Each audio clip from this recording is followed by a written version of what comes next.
Welcome to our podcast. Today I'm here with my friend Khalifa Khalifa, who is an Israeli Druze living in Israel. Just like myself, I am Michael Bloom and I am a citizen of Israel, also living in Israel at present, aka a Jew by birth, not by practice or religion.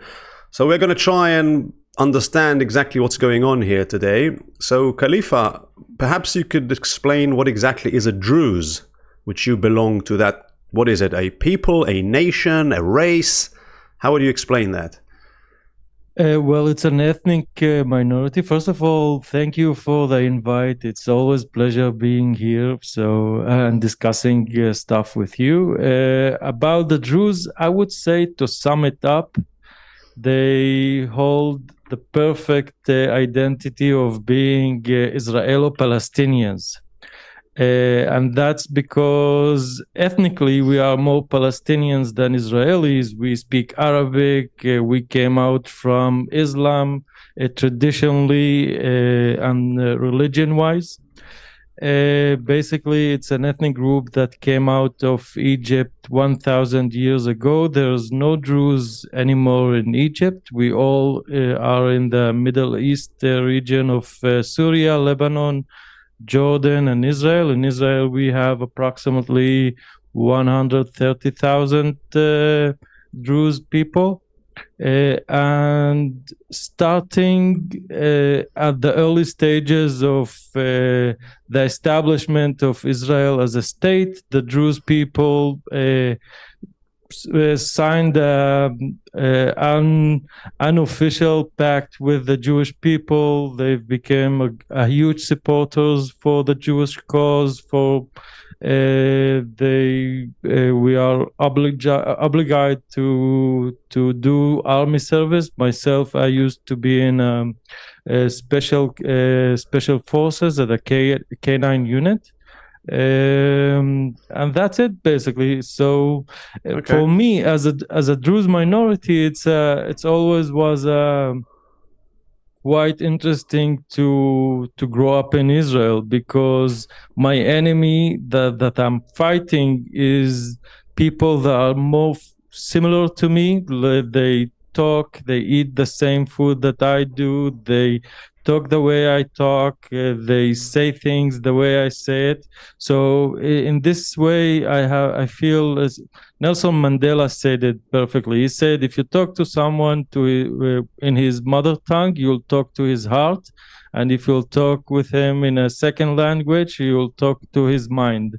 And this is the feeling that I had, an immediate approach to those people's heart, but they are my enemies, and I'm an Israeli citizen, and it's quite but the Druze people nowadays are a perfect identity crisis growing in Israel. Okay, very interesting. So who else? Let's talk about who else lives in Israel. What other ethnic groups? So obviously the Jews, that I belong to that group, not by choice. So I am a Jew living in Israel. Okay, clear. Then we also have the second largest group is, well, I don't know if to call them Arabs or, yeah, I would say I'd call them Arabs. I mean, I'm trying to, because Arabs are, some of them are Muslim, some of them are Christian. They both live in Israel and they both are under the umbrella of Arabs. So we have Arabs, and if I'm not mistaken, it's about 20% of the 20%, yeah. And so, and the Druze are a very, very small minority. How many are you in Israel? It's about 2% of the Israeli population. It's 130,000 people, something like that. And how many people live in Israel? I mean, 8 million, is it? 7 million? Not sure. No, I'm not so sure, but I think that the biggest colony of Druze people is in Syria. It's around million, less than 1 million. Yeah. But I'm trying to think, how many people live in Israel? Israelis. In Israel? Sorry. It's about 10 million people. 10 million, wow. So out of them, how many are Arabs and how many are Jews?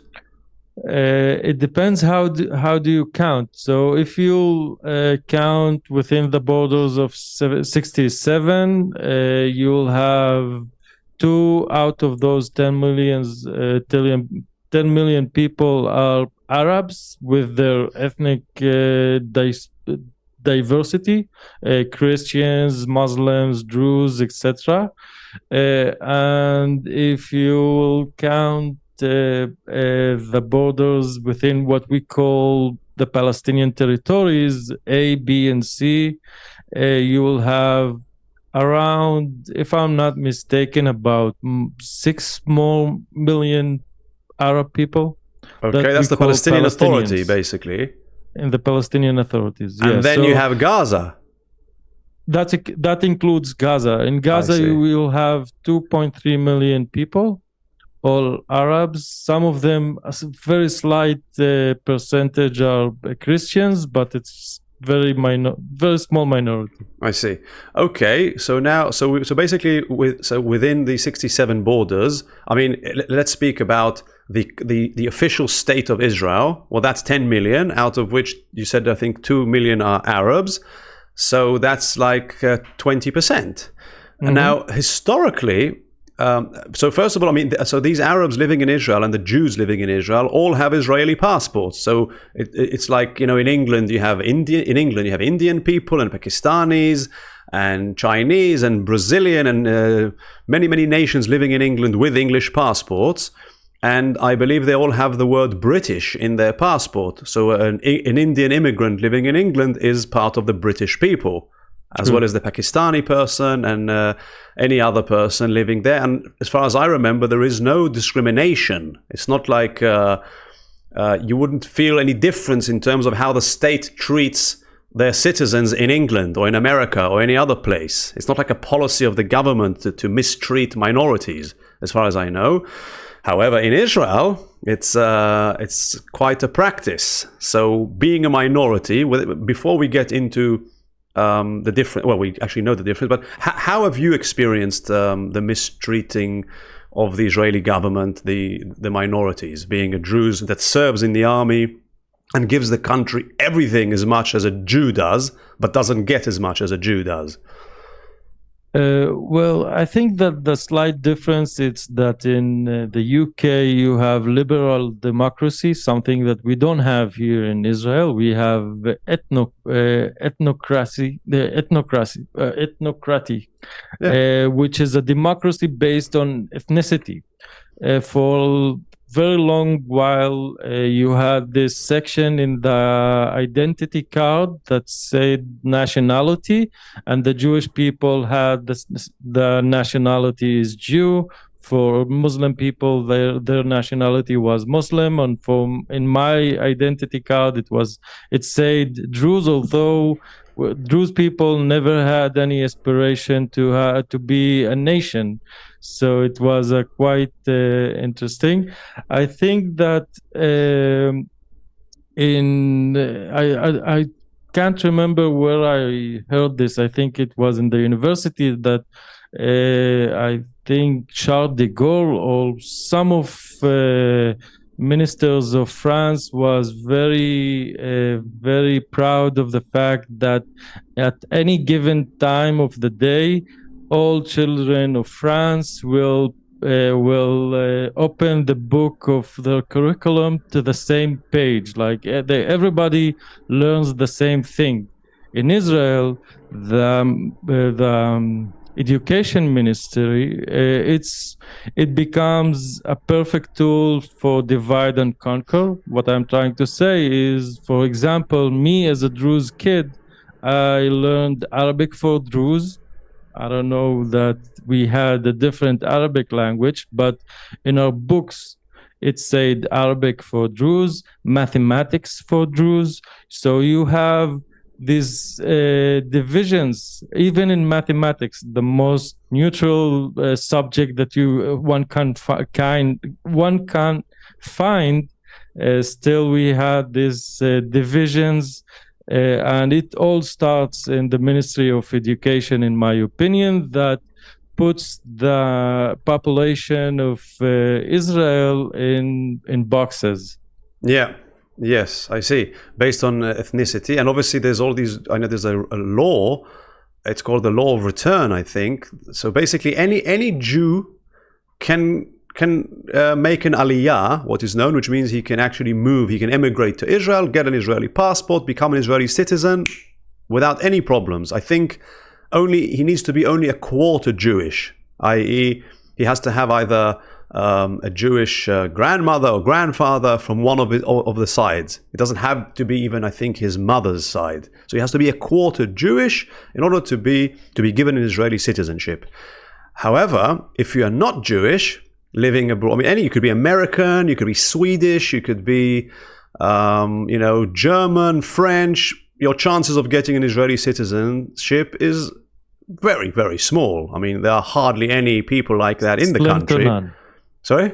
Slim to none. Yes.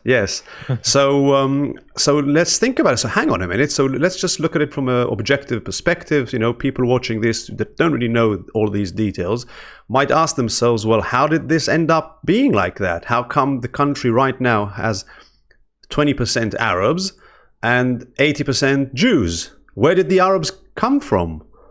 So the answer is nowhere. They've always been here. I mean, what I like to explain to people, perhaps we haven't actually discussed this point as much as I wanted. I'd like to give an example for people living in England of a phenomena which exists in Israel. It's called Arab villages or Arab towns. So every Israeli knows what an Arab town is or an Arab village. An Arab village is a town or village within Israel. So you could be driving from Tel Aviv to Haifa, and on the way you will see, oh, there's an Arab village, oh, and there's an Arab town. So if you were to drive into the Arab village or town, it'll feel like you're abroad, like you are in an Arab town somewhere, I don't know, in Jordan or in Egypt or Morocco, I don't know. It doesn't even look like, it doesn't look exactly like Israeli places, Israeli villages. Now, everything will be in Arabic in those towns, the signs and everything. Everyone speaks Arabic and not Hebrew. Only Arab people live in those villages and towns. No Jew lives in those places. And there you go. So imagine in England, that there was something called an Indian village or Indian town within Great Britain or within England, where you would be, let's say you were driving out of London and then you would see an Indian village or an Indian town which would only have Indian people in it. They only speak Indian. It looks like India. No English person is allowed to buy a home there or live there, or not that they really want to. And they're like a piece of India within England. I mean, that's unheard of, okay? And then I would ask, well, where did those Indian people come from? You'd say, well, they came from India. And in Israel, where did these Arabs come from? Nowhere. They've always been here. So going back in history, when my grandmother is 97. She's still alive. She's Jewish. She's Ashkenazi Jew, but she speaks Arabic. How come my grandmother speaks Arabic? Because before 1948, she lived with Arabs. Jews and Arabs lived together very well. They learnt each other's languages. I don't speak Arabic. I don't know anyone who speaks Arabic in Israel who's not an Arab. So they lived really nicely together in harmony and, sharing everything and enjoying themselves and mixed cultures until Zionism came about and screwed it all up. And then what is Zionism? Zionism, I think, basically is saying, well, they kind of overtook Judaism and they confused people. They confused various Jews all over the place to believe that if you're Jewish, you're a Zionist. Although Zionistic, people have their own agendas, and now a lot of information is coming out, online, explaining who really is behind this movement. But without getting into it, 50, 60 years later, Arabs don't talk to each other. They don't live together like they did with my grandmother. You have Arab villages, you have Jewish villages, all within the same country, and they all have the same passports. Have you ever seen anything like that anywhere in the world? Can it even work? And we haven't even mentioned the Arabs that live outside of Israel, in the West Bank and in Gaza. So it's a bit of a mess. I mean, what do you think? A few things. Well, I would like to give the Jewish people a slack because most of my friends are Jewish people, are the best people in the world. Honestly speaking, I spend so much time with the Jewish people that there's a huge part of me that is Jewish. But there's some points that I need to refer to acknowledge about the things that you just said. One of them is the Aliyah law. Jewish people are made to come to Israel and have citizenship, and basically what it discriminates the other non-Jewish citizens of Israel. That's a fact. There's nothing to say about it. For example, I live in Dalit El Carmel. It's quite a large village near Haifa, and 2/3 of the houses here doesn't have any legal permission to be houses, although the lands that are for the village, like in the village territory, goes hundreds of years back. But the Jewish state or Israeli state as an organization doesn't know how to handle non-Jewish settlements. So it keeps them in a gray area where it's not legal, but it's not legal, and this way it's used like a political tool to keep the Arab people in quiet. Like they don't. It uses like a tool to punish the Arab people in case they have some I don't know demonstrations or things to say that it's not quite comfortable for the main. How do you say it? Main Ribbon, no? Sovereignty of Israel state. Thank you. So this something that it's a fact, but we should say that Jewish people came to Israel because they flee from burning Europe, from today we have war here in Israel, and I don't know if you heard about it. There was some events in Kazakhstan where Muslim people just wanted to come and kill Jewish people that landed with their airplane in the airport, and these cases happen all the time. There's a deep anti-Semitism against Jews, and it's been used by the Muslim discourse, the political Muslim discourse. This division that you just mentioned between Zionism and Judaism, it exists in the local political discourse. No argue about it, but it gets confused sometimes. People or the leaders of the Palestinians use Islam as a tool to hate Jewish people. That's need to be said, and it's not something new. Like your grandmother lived here with Arab people. The truth need to be said that most of the Arab people and most of the Jewish people live in peace together, but our history has been written with using a very small minority that it's very extreme, both the Zionism and both the Islamistic agenda, which is by all means, in my opinion, is Nazi, and that's need to be said. What do you mean? I think that Hamas is using a Nazi discourse. They want to eliminate Jewish people, and it goes way back to the days of the Prophet Muhammad, that fought against Jewish people, and in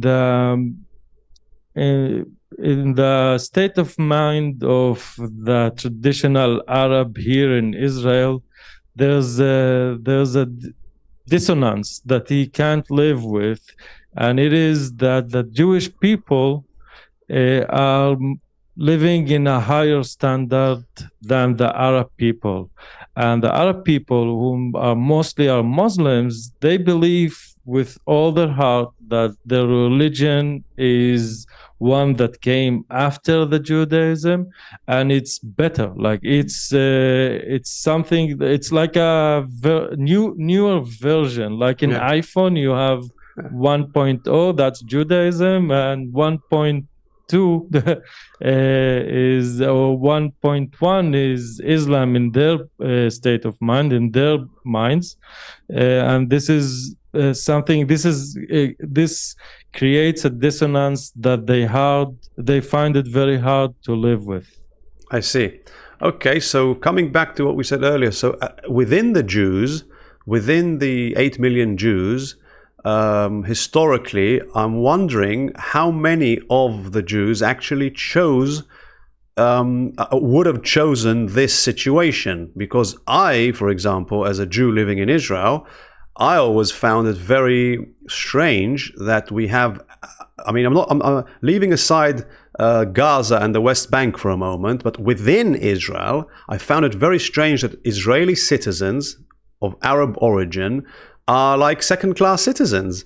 And as you said, the way the Arab villages look, and the way they're being treated, and there's a lot of crime there. I understand that the police is not really getting involved. They're being. Everyone knows. If you ask any Israeli Jew, what does he think about the fact that the Arab Israelis are second-class citizens? No one is going to argue with that. No one's going to say, well, they're not. Some would. Some would say, well, it's not that they're second-class citizens. They choose to live like that, which is ridiculous to say that they choose to live with worse conditions than the Israelis do. Because again, if I took London as an example, if you went to an area of London which happens to have a lot of Bangladeshis in it, or Indian people, or Pakistani people, still the buildings, they're Victorian houses, the streets are the same, everything looks, like if you were driving around central or north London. Yeah, you might have a few restaurants, Indian restaurants, and you might have a market on a Saturday, but generally speaking, it's the same sewage system, it's the same level of electricity and water, the water board, and the condition of the roads, and everything is the same. So why would only the Israeli Arabs choose to live in a worse way than in others? It doesn't make any sense. Then it gets worse. You have this wall that was built between between the West Bank and Israel. And some, families, some Arab villages are kind of on the whole area. So some villages were cut in half. Suddenly, the other half of your village is now in the West Bank, and you have to take your kids across the border every day to school. Ridiculous things that nobody talks about, on mainstream news, on mainstream Israeli news. Because somebody doesn't want most Israeli Jews to know that, because it might make them think and question what's going on. Now, so what I'm trying to say is, many Jews would say, okay, it's wrong, Arabs should not be treated like that, but what can we do? There's all these, there are enemies, and they identify with their Palestinian brothers, in the West Bank and in Gaza. So it's not like we want to be like that, but we have to, because we don't have any other choice. And there's so much, they're like objectified, the Arabs as more as an object rather than a person. So it's easier to live with the fact that they are mistreated. And I always thought to me, this doesn't make sense. It just does not make sense. I have friends who are Arabs, and we meet and we talk, and I'm like, why don't I speak Arabic? How come it took me like 45 years to get one Arab friend? I don't know anyone who has an Arab friend. It's like saying in England, imagine that you don't know any English person who has an Indian friend or a Pakistani friend. It's maybe 1 out of 5,000 English people has an Indian friend from an Indian origin. It's unheard of anywhere in the world. So what am I trying to say here? I'm trying to say that there's a very, very deep agenda here, which is on the verge of racism. You know, if you're Jewish, then you know you're better off. If you're not Jewish, you're not. And everything's explained, you know, with security, and if we don't do it, they're going to kill us, so we better be, you know, 1 step ahead of them or 10 steps ahead of them, because they're going to kill us and we're going to die. Who brought all these stories? I mean, let's think, what if Israel never was created? What if my grandmother just had stayed with her neighbors and I would have been born eventually, and you know, and everybody would have just lived together with the Arabs, and maybe, you know, a country would have formed, you know, a joint country like America or any other country that, you know, has citizens from all over the world. I don't understand who decided at what point that it has to be a Jewish state and that's the only option, and if it doesn't happen this way, then the Jews are going to be exterminated. What do you think? A few things, because I don't see things the way you see it, but I need to mention some facts just to strengthen your position, and then I'm gonna attack it for a bit, just for the case of the debate, nothing more. Okay. So being an Arab in the Israeli state, it means that you are more likely to get murdered. The murder rate in the Arab population is tremendously large. It's crazy. And a lot of that is because crime families that at the roots of them, like historically, there are a lot of them are cooperates with the Israeli regime. They used to live in Palestinian territories and they snitched on their neighbors, and then they came to Israel and Israel just protected them, and they did what bandits did and became crime families. And now we have an epidemic of killings and murders in the Arab society, a lot of it because of those people that came that cooperated with the Israeli regime at some point, and they are untouchable. So the Israeli police doesn't know how to deal and do with them. And for the Israeli police, I mean, it's a very comfortable situation, because as long as Arab people kill Arab people, they are fine with it, so they don't mind it so much. That's one thing, just to say, how is it you can live in an Israeli state by being in a smaller society that has its own rules in a way. But things need to be put in historical context, that there used to be a British colony that at some point left the place here and left us with a lot of mess. Truth need to be said. And I think that the expertise of the Palestinian people is to export the Palestinian cause.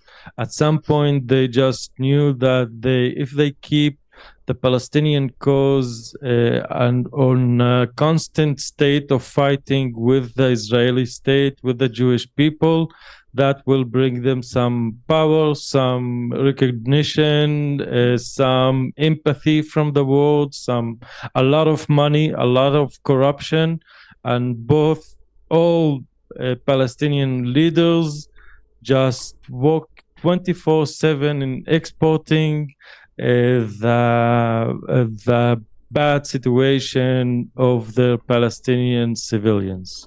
This is my take on this thing, that it's not all the Jewish people that with their state came and everything was okay, and now the Jewish people just messed it all, because it takes, for a tango it takes two, and the Palestinian people are like, and their leadership is disastrous. Yeah, what I meant is, if you were to take all the 8 million Jews in Israel and ask them secretly, okay, each one of them individually, would you like to improve the conditions of the Arab Israelis? Would you like Arab villages to look like Israeli villages?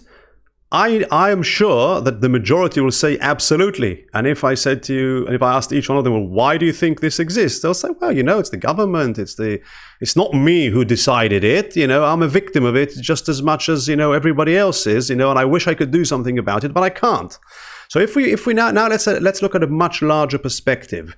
Let's follow the money and ask ourselves, who's benefiting from the fact that this ideal Arab-Israeli, Arab-Jewish, harmonized life, that took place before 48. Who's making money from that becoming an ongoing conflict that only seems to be getting worse, and nobody seems to want to. It doesn't seem to have an end, and there's a lot of bloodshed and arms being purchased and produced and used and sold, and it's very good for the military-industrial complex. They're making a ton of money out of it. So imagine if there was, a small amount of people, of interest who wanted to make money and just created this situation in order to make money. Now, I am a victim of it. All the 8 million, or let's say 7.9 of the Israeli Jews are victims, because they're the ones getting killed, killing the Arabs, believing they're protecting themselves. They're the one being indoctrinated in school that, Arabs, you should be wary of them because Arabs can't be trusted. And today he's your friend, tomorrow he's going to stab you in the back. We've all heard these things, okay? This is indoctrination. This is making sure that the normal Israeli Jewish citizens are sufficiently afraid so that they could be totally manipulated into believing they have to sacrifice their lives, they have to fight constantly against this threat that never ends. And look at what's happening now.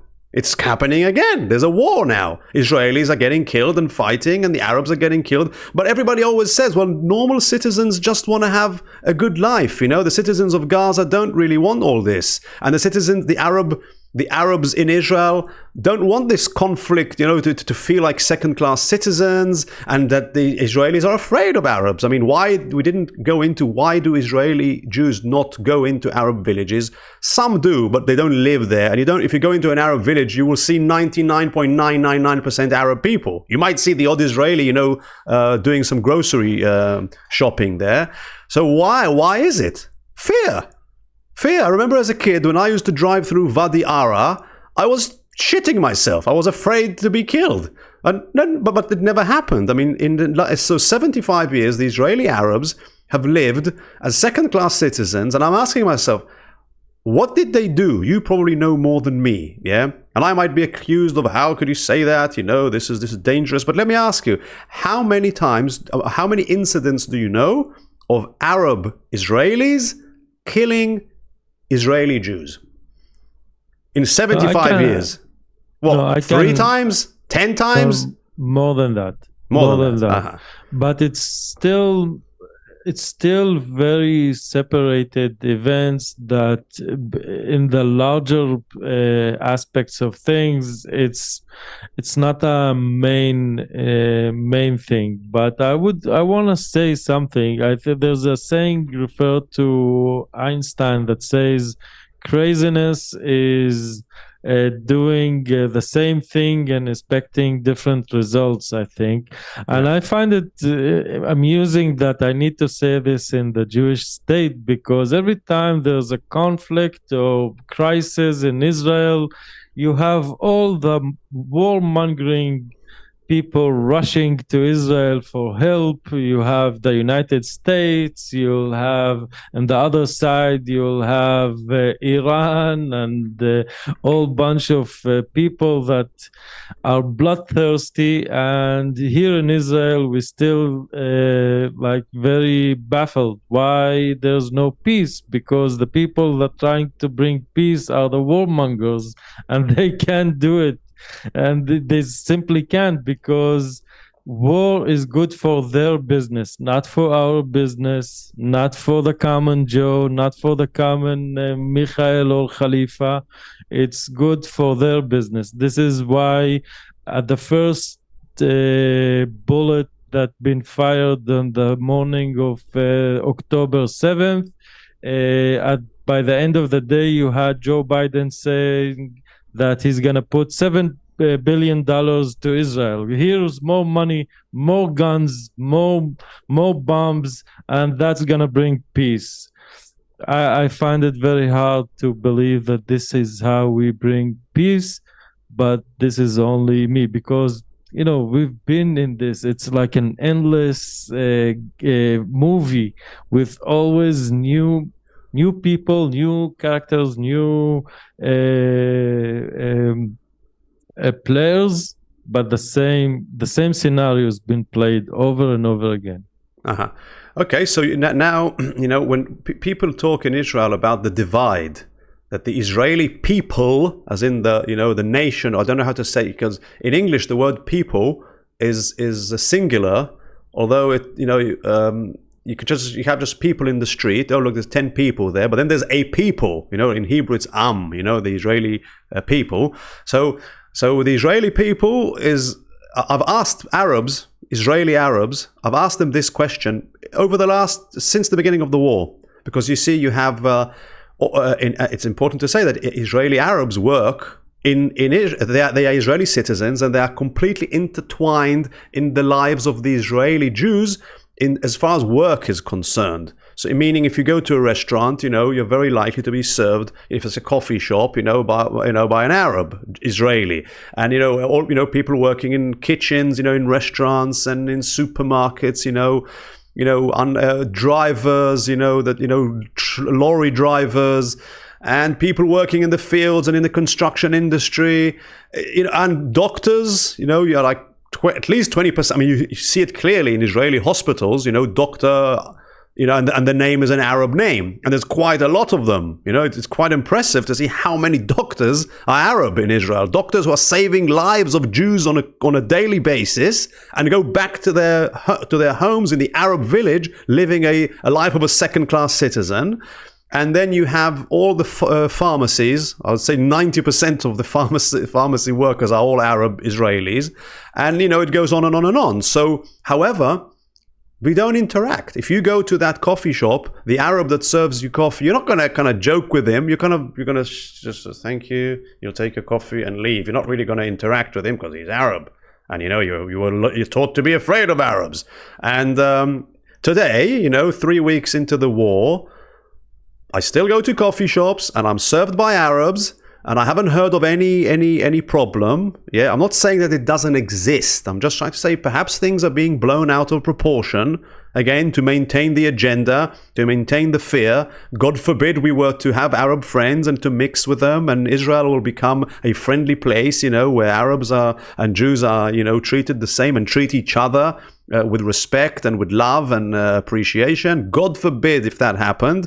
The warmongers, as you say, are not going to be happy. And the point is that I believe that the majority of the Israeli Jews are victims, are as much victims as the Arabs are, because if you're acting in an immoral way because you were led to believe that that's your only option, but then you realize that it wasn't your only option, and you didn't have to kill as many people or to be afraid of so many people, you're going to feel a lot of remorse and shame, and you'll be very sorry for things that you've done and the way you've acted.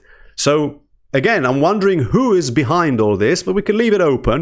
There's definitely, money interests, as we just said, financial interests by the military-industrial complex and others. So what I'm trying to say, when people talk about the divide within the Israeli people, the nation, they always referred to, before the war, to secular Jews and religious Jews.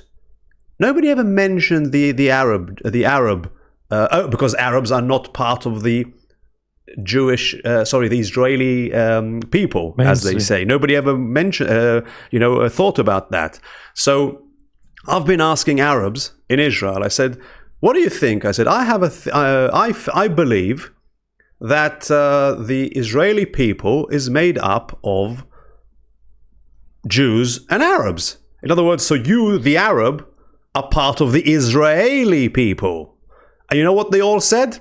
Absolutely. 100%. No Arab said, well, how dare you call me part of the Israeli nation? I'm a proud Arab Muslim. Don't call me Israeli. No. They said, of course. Absolutely. But when I ask an Israeli, I said, what do you think? Maybe, perhaps the people of Israel are Jews and Arabs?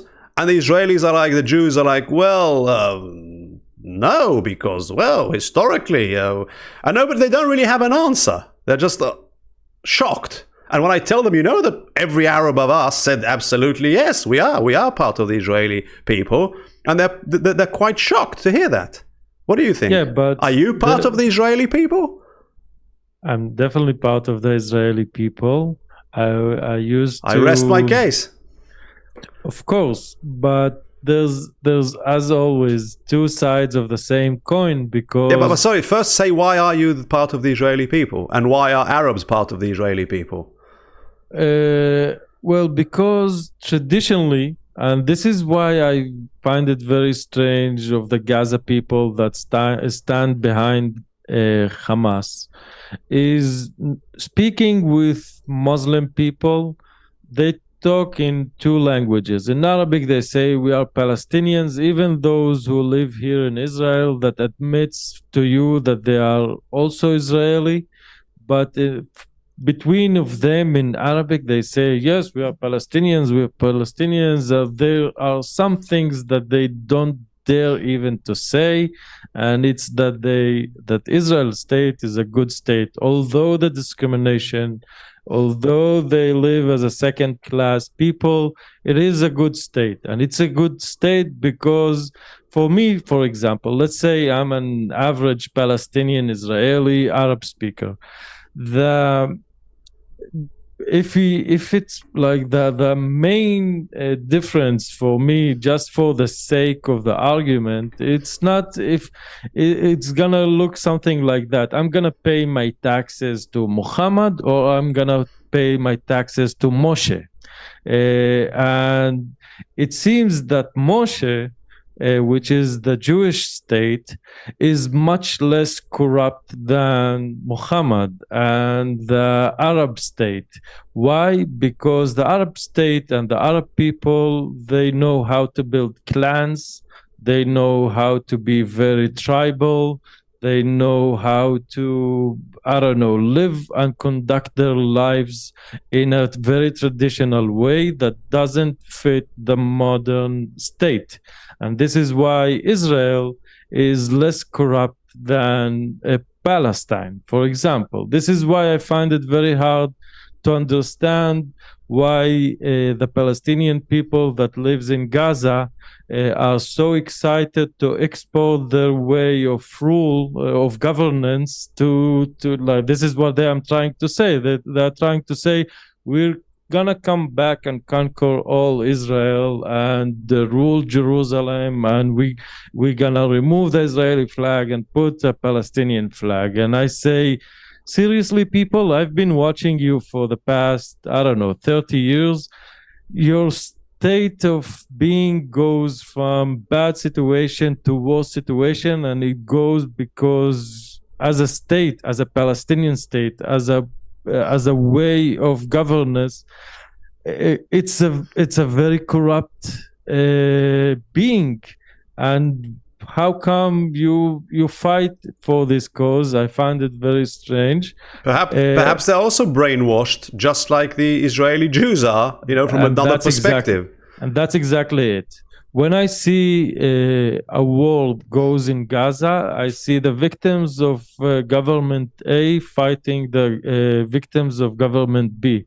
Israel, for example, is one of the most expensive places on earth. They pay very high taxes because they are in a constant state of war, and they need to justify the expenses of the government that keeps demanding more power, more money, more ways to control its own citizens. And although people are very compliant, they still have these huge scandals like we saw 3 weeks ago in the Gaza area. So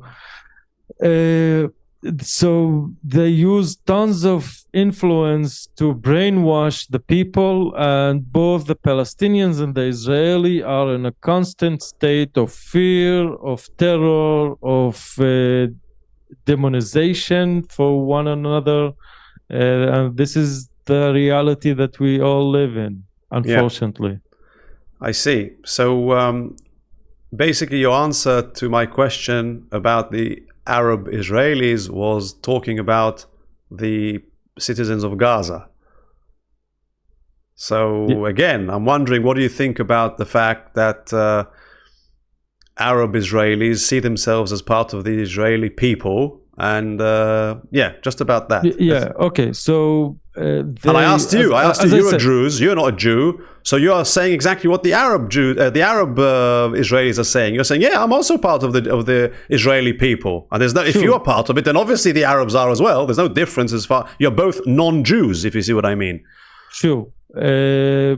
And the reason that the Israeli Arab would say that they are Palestinians is because they are allowed to do it.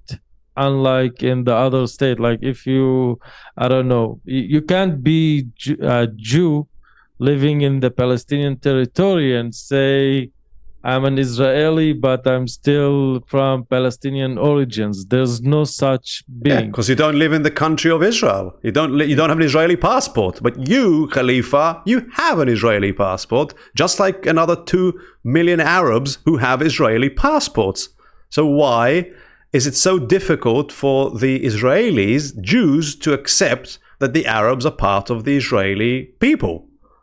I guess it's an historical thing, and maybe it's a confusion. Maybe they bring it back to religion. Only if you bring religion into it, you cannot accept it. You can say, well, okay, but when you say the Israeli people, in the Bible talks about the Israeli people. So people might, other people listening to you saying that might get confused and think that Arab guy who says he's part of the Israeli people means historically, going back for thousands of years. So yeah, I would say, okay, back then he wasn't part of the Israeli people and his ancestors weren't. But since the establishment of the Israeli state that gave him an Israeli passport, obviously he's part of the Israeli people. And therefore, when they say that there's a rift and the Israeli people is torn, I believe it is referred to the fact that the Israeli Jews and Arabs are still very far from each other. They were before the war, and they still are. And the Arabs are still coming to work and doing their job, and no one really is becoming extra friendly with them. I shake every Arab's hand when I go to a coffee shop and I see an Arab. I shake his hand and I say, thank you very much for coming to work. Because I heard that a lot of Arabs are afraid to come to work because, who knows? They might be attacked by Israeli Jews who are freaking out and might suddenly think, that he's a threat to them, like they were taught in school, and harm them. I wonder why don't you shake the hands of the Jewish workers that serve you coffee as well, because they work one with the other. Yeah, fair enough. That's not, the point is that the Israeli Jew, there is no issue. No one said anywhere on the news that that the Israeli Jews coming to work might get attacked. I see what you mean. So you're saying that the Israeli Jews going to work might get attacked by the Arab Jews. I think this really explains it all, because at the end of the day, I haven't heard of any attacks. You know what I mean? So it's like with the corona, I'm wondering how much of everything that's happening is being blown out of proportion. I remember when the corona started, the people on TV said this is going to be a terrible pandemic. Thousands of people are going to die. You have asymptomatic people. You must get vaccinated, otherwise you're going to die. Lies, blowing everything out of proportion, perpetuating fear, refueling the fear. I mean, those people on TV that work for the news agencies, have they changed since the corona? Are we meant to think that now it's different? And they won't be lying about what's going on now, God forbid. They won't be trying to fan the flames and really make this seem way worse than it really is. Well, you just nailed it, because I think that the Israeli people are addicted to the mainstream media that brainwashes their minds as I don't have the right word to describe it, but those people are indoctrinated in a very high level of indoctrinations, and they just repeat the messages that been landed from above to the common people, and they just eat it and think that this is the reality. Yeah. So, I spoke so much about the Israeli Arabs, and, perhaps it's time to talk about the other Arabs that live in Gaza and in the West Bank. So, what's the solution? I mean, first of all, what exactly is going on? I mean, what is your take on the situation? So, Israel is now invading Gaza, and what do you think is the Israeli aim? What are they trying to achieve? At what point will they say, okay, job done, let's now go back to normality or start living a different life? At what point? What will they have to achieve in order to say that? I can't really see an end in the far foreseen future, because the energy of the state now is just to keep fighting and just kill whatever we can kill, anything that have any even relation to something that resemblance of Hamas. We must kill it, and we're gonna fight. And for me, when the terrible events of October 7 happened, the first question I asked myself, why now? What is going on? I know that if I open the TV, the news station, exactly like with COVID, they're gonna tell me a story about what really happened that I know for sure that it's not the truth. I know that the Palestinians are lying, and I know the Israelis are lying, and something smells very bad for me. And what smells bad is that as the way I see it now, is that the interest of war are like way above the interest of peace. People are fighting just for the sake of fighting, and it's gonna stay for I don't know how long. Like people here in Israel, they say that they're gonna eradicate Hamas, something that you can't do it because it's an ideology. Hamas is the Muslim Brotherhood that it doesn't go only as a military or terror organization. It has a lot of roots in the Palestinian tradition or people with their establishment. So it's something it's not gonna happen. For it to happen, you need to kill all the Palestinians and kill, I don't know, a large amount of Egyptian and whatever. It's not gonna happen in whatsoever in any case. But this is the narrative that we've been told now, that the Israeli army is going to fight Hamas and just put an end to this regime in Gaza. I don't know what's gonna happen next.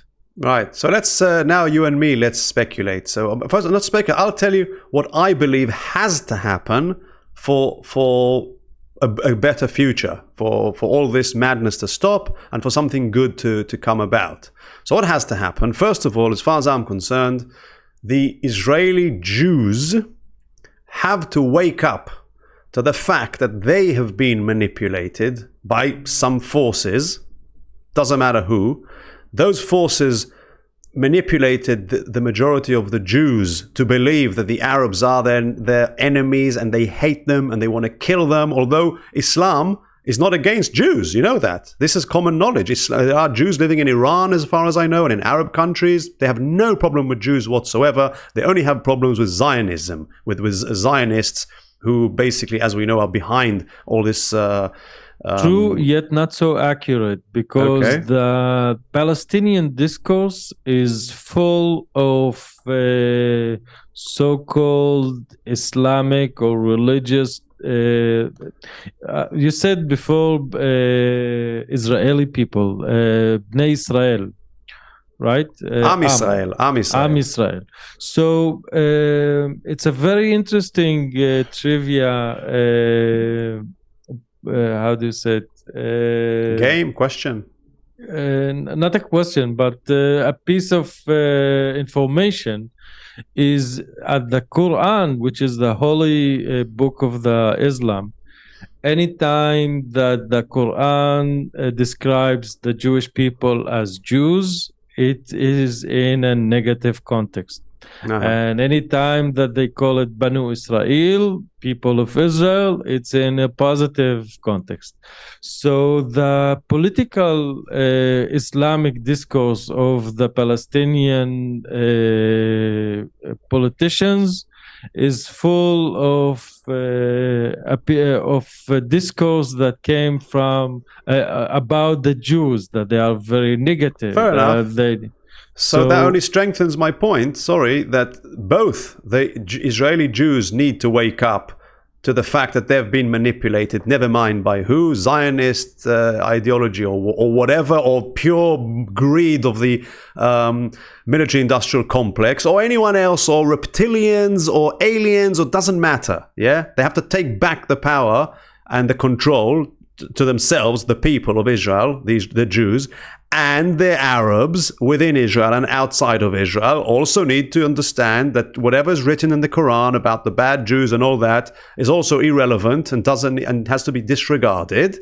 So let's just imagine now, because we create our own reality by imagining, okay? So let's imagine now that it actually happens. So imagine that, and it happens in a way that the Arabs are aware of the fact and are convinced that the Jews have woken up and they are now awake and they are now looking at their bloody hands, covered with blood, and saying, oh my God, we have been killing for the last 75 years.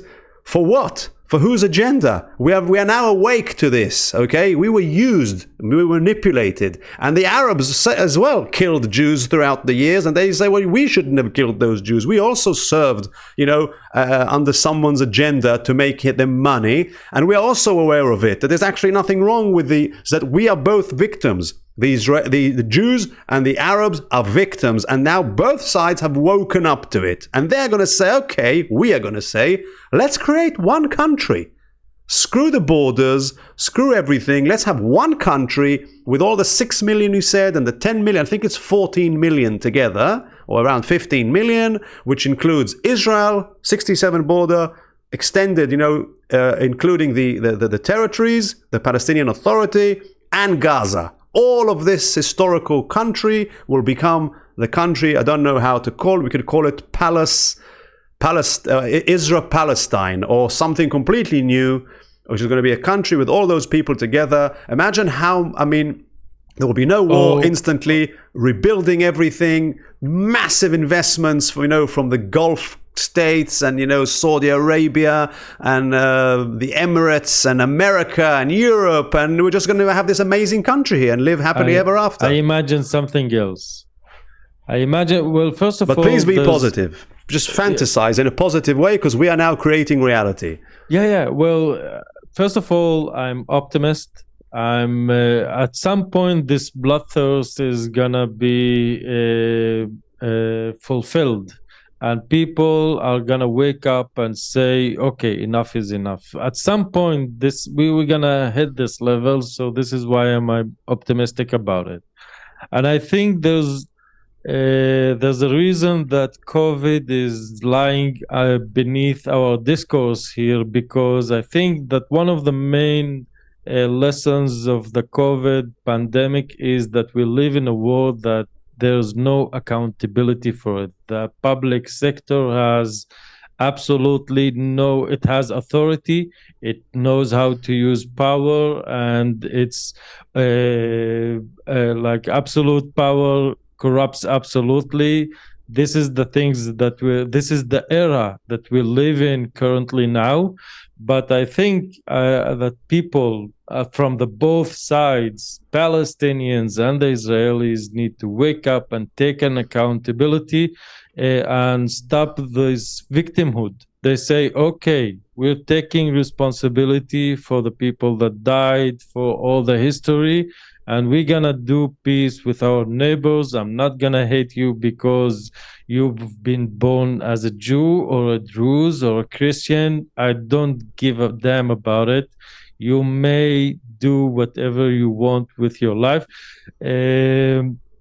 This is one point, and the reality that I imagine is a city state. Instead of paying most of my taxes for central regime living in Jerusalem, I need to pay most of my taxes to my province here in Israel, in Dalit el Carmel, that's gonna build a better infrastructure and better sewage and water and clean air or whatever that is, and everybody's gonna be happy. In Bnei Brak, which is Hasidic Jew settlement, people will live by the laws of the people that they are decided that it goes along with the Jewish halacha.